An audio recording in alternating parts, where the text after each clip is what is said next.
Hey all. So last week, one of my relatives came to me with this fan in his hand. He told me this fan is dead and he wants me to fix it. This here is a small Niko personal oscillating fan with a rotating grill. Let me demonstrate it to you. See, the grill rotates. And it is not working. He said this fan started working intermittently, so it started turning on and off by itself while the switch is powered on.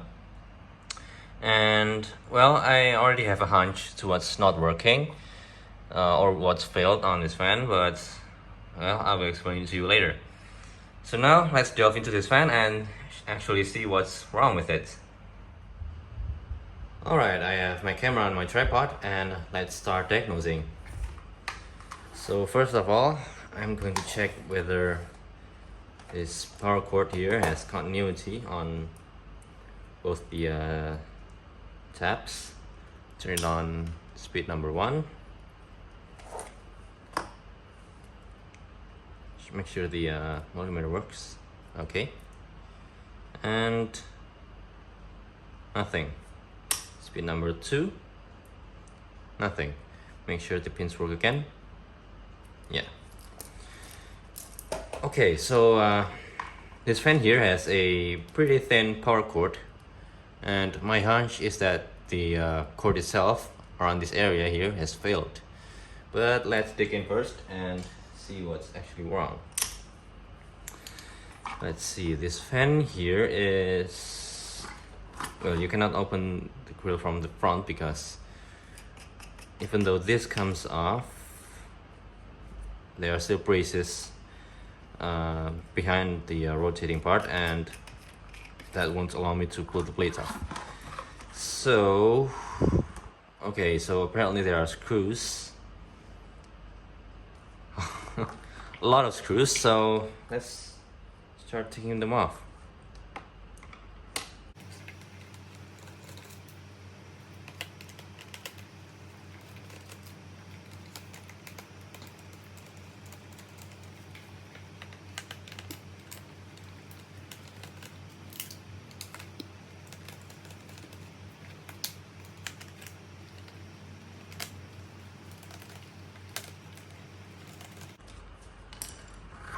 Personally, I have a feeling that the manufacturer doesn't want anyone going to this fan because, well, as you saw, the screws holding the grill on was, well, there was a lot.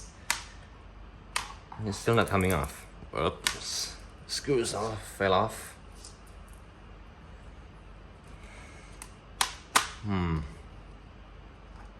Okay, there's one more screw actually behind here.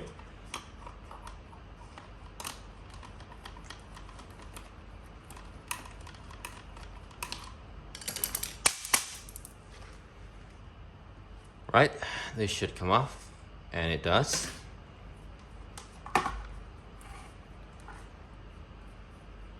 Fan blade spins. Actually, you know what? To prove my point, let's plug this fan in and turn it on. See if it works or not.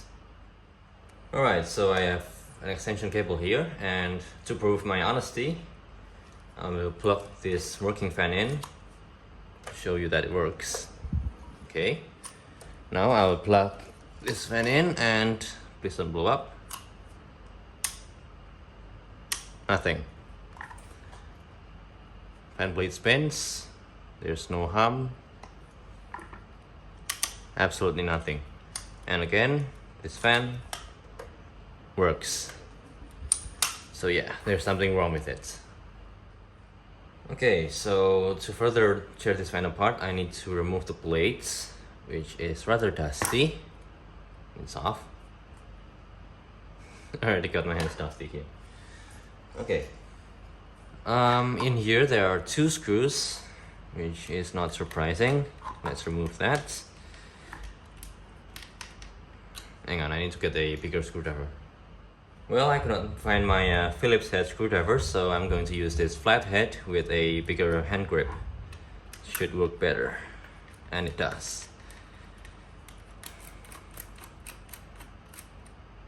I think I might have left my Phillips head downstairs. I'll check later. Okay, front grill, rear grill is off. Remove the screws. Right. And well, that's new. The oscillator knob is held in with a screw, and it's not a click on and off thing. So interesting. Pull it off. Here we go. And I suspect there are screws behind this knob because I cannot pull this off. So let's zoom in a bit. Pry this knob off.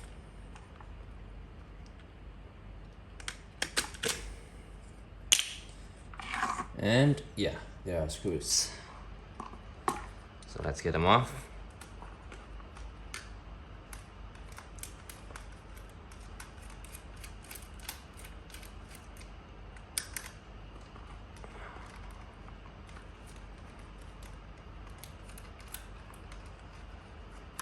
Okay, and there's the motor. Let's see. Well, that's not good. Look at that. This cable here came off. Yeah, it's from here. It came off. Let's check my hunch I had earlier. I still have a feeling that the power cord is broken, but let's actually check it. Nothing. Something. Okay, so this cable is good. Let's check the other one.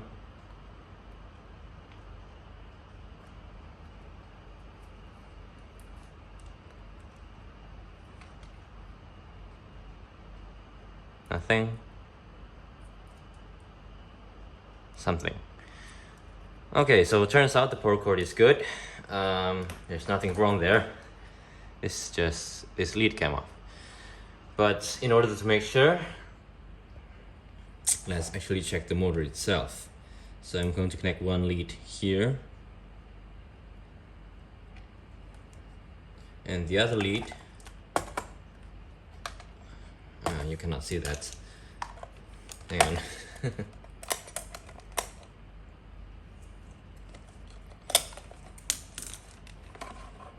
There you go. One lead here, and this connects to the motor, by the way, and the other lead on these two terminals here. Something. Okay, so looks like the motor is good. Let's check the ground. Let's see if the power is linking somewhere. Nothing. Okay, let's check that my meter is good. Yeah, so there isn't any short to ground. Motor is good. Looks like it's just this wire that came off. So I'm going to solder this back in and continue on. And while I leave my soldering iron to warm up, I'm going to wash off these parts so that they're nice and clean. So see you in a bit. Okay, so my soldering iron is all warmed up, but before I solder any wires, I need to clean this off so that I don't dirty up my hands.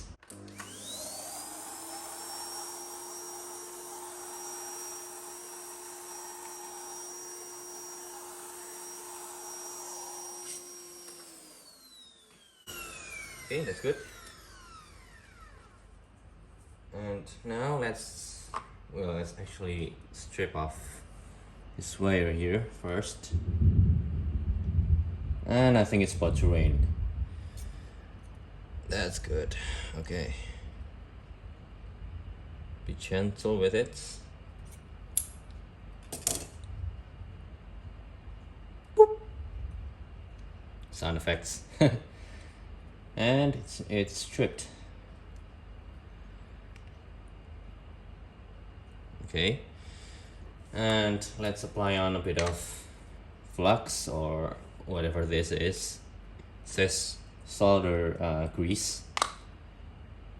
I find it helps a lot with my soldering. And for this job, I'm not going to use heat shrink because, well, this connection here is internal and not exposed, so I don't worry that anyone's going to get zapped. Okay, so now let's start soldering.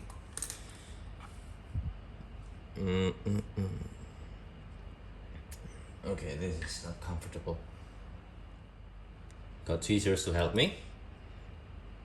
And okay, let's go.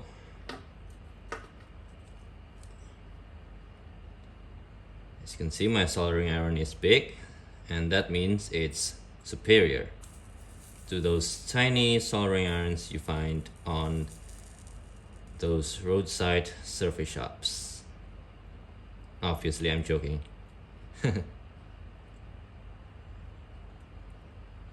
It's not sticking. Okay, it is not sticking. Do I need to add more of this stuff, or FYI, there is already some solder here, and I'm trying to use the solder that's already on that connection there. And yes, I am soldering indoors. No, I don't have an air purifier with me. No, I don't worry about that, because it's just a small job. Okay.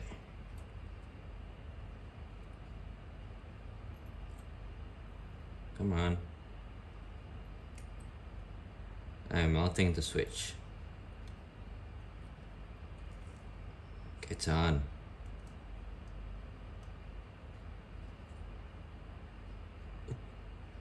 Okay, I think it's on.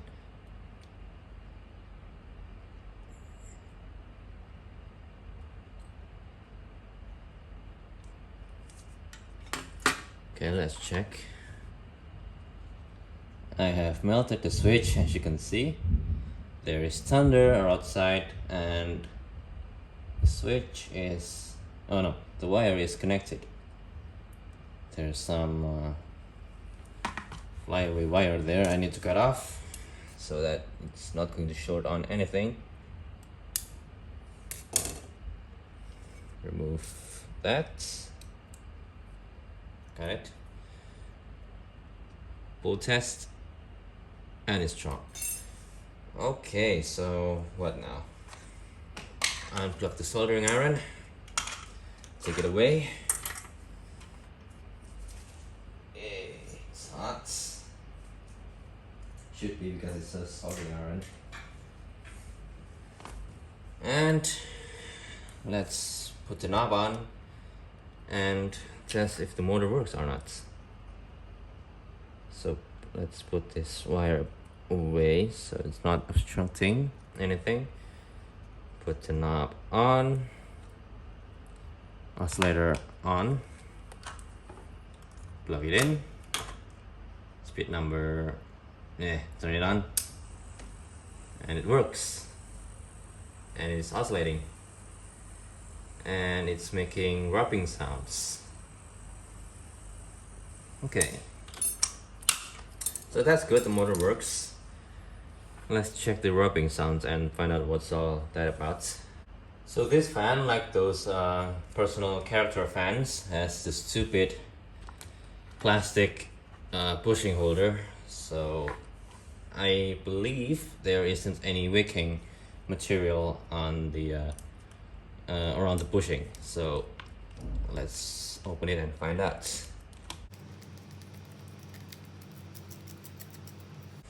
This is a rather cheap fan, but I believe that even the cheapest fans you can find, it's still going to be reliable if you take care of it.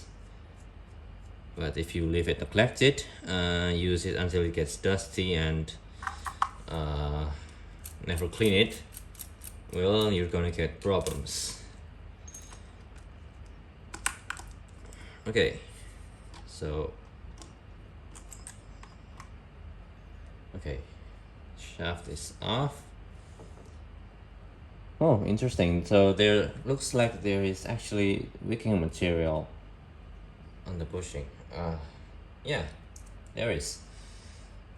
So let's oil it and give it a bit more life.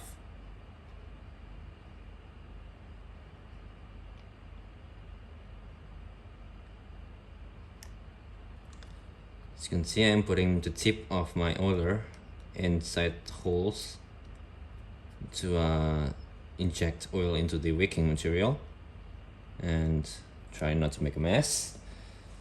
So I'm going to let that soak in for a while, and let's check the rear bearing, or bushing rather. What's this?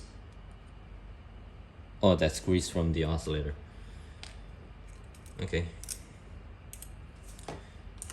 nothing to worry about. And would you look at that, there is no wicking material on the rear bushing. See how there is white stuff behind the metal ring here? There is some sort of foam or something that is absorbent behind this ring, and there is nothing in here. It's just empty space. So that's fun. Okay, I've been anticipating for this. So what I'm going to try to do is, I've got some scraps of toilet paper here, and I'm going to try to shove some of it in here to give it some wicking material. But can I do it? I don't think I can. So let's try using just one of the tweezer. Nah, I'm giving up. Let's just oil it and leave it be. Man, these modern cheap fans are beyond disappointing. Looks like there's something that's been rubbing on the shaft here. As you can see, there are like rub marks here, which is not good. And here too, looks like there is metal to metal contacts around there. Whatever. So let's reassemble this.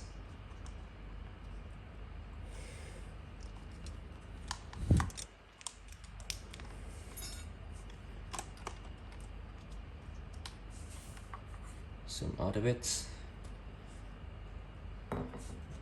Put some oil in the actual bushing so that this goes in more smoothly and it's more lubricated. There it goes. Put some oil here and put the front bushing on. That's good. And let's screw it on.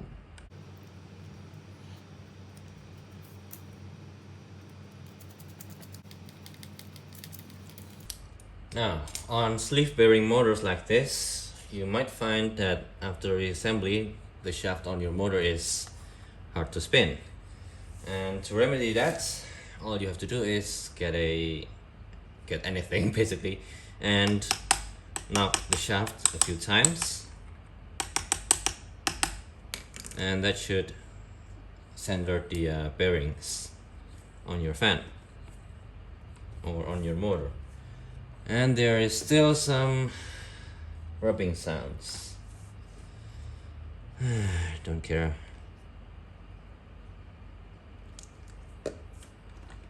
Okay, that should be good. Let's test the motor again. It's off. Plug it in, turn it on, and it still works.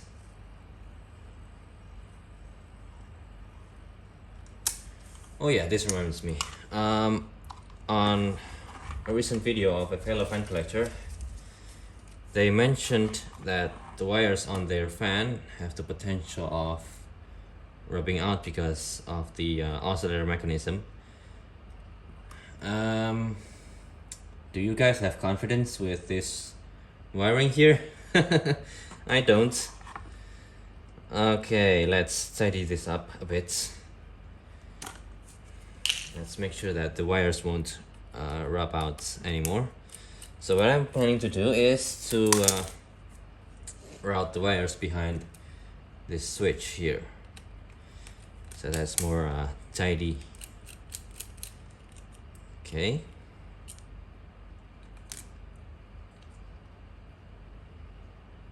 Can I do this without possibly creating a short on the motor? I think I can.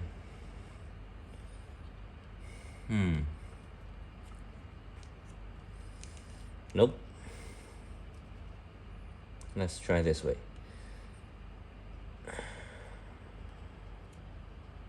Still no. Okay. Let's route the wires behind. I need to get cable ties. So that didn't work.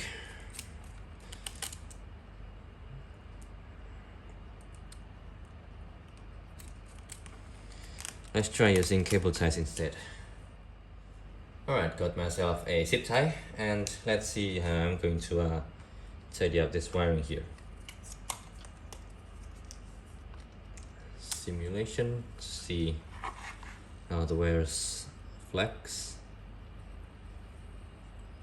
Okay, so my plan is to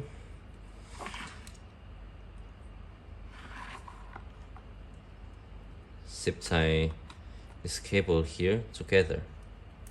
So there are 4 wires bundled inside the motor, and let's organize that.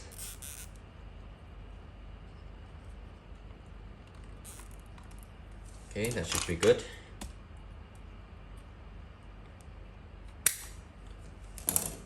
Let's test this fan again. Let's see that wires are not obstructed by anything. It's good. And the white wire is almost contacting the oscillator swivel thing. So let's try moving it in here. So that should be better. So no broken connections. Okay, time to reassemble. Done. Now let's test this fan here. Not sure which speed is which here, so let's crank it up to what is it, 2?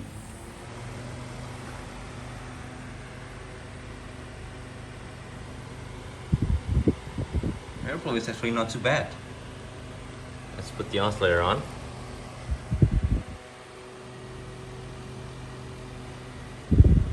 The angle of the oscillation is not standard. I was about to say it's wide, but it's not standard actually.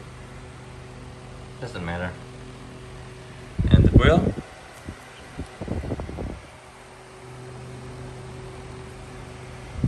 Come on.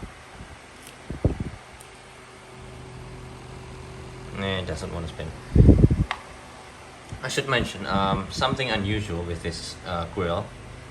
If you know those rotating grill box fans, like the Hitachi table fan I showed you earlier with the rotating grill, that grill is there to direct the air. So for example, if this grill is stationary, it would direct the air in this direction, up. So if the airflow is like this, if the direction is like this, if the grill rotates, see, the air direction would like orbit like that. But this grill is not built like that. It's actually moving the air in a straight column, which begs the question of why did they bother putting this rotating grill on? Like, they had to put extra hardware, they had to use two materials, different colors, and well, basically extra material to make this front grill here that actually does nothing. I don't know. Let's turn it on to low.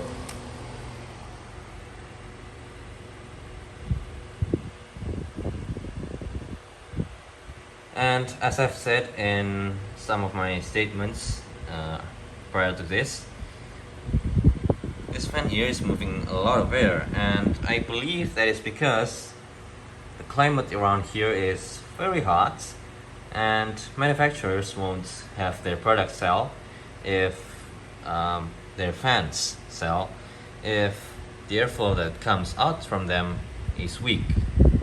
This fan here moves a rather strong amount of air, and yeah, it is, I mean, it's a cheap fan.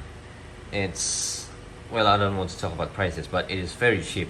It's all plastic and the price tag is also very low, but performance is, I mean, performance is pretty good for what it is.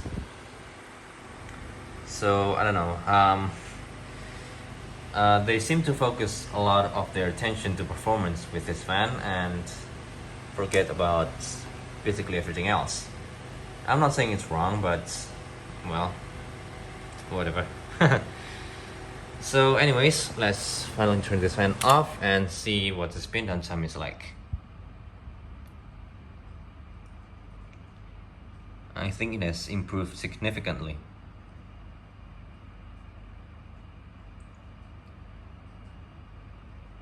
Well, there you have it. What I thought to be a problem with the power cord on this fan turns out to be just a broken connection on the switch. So it's simpler than I thought. So as always, thank you for watching and take care.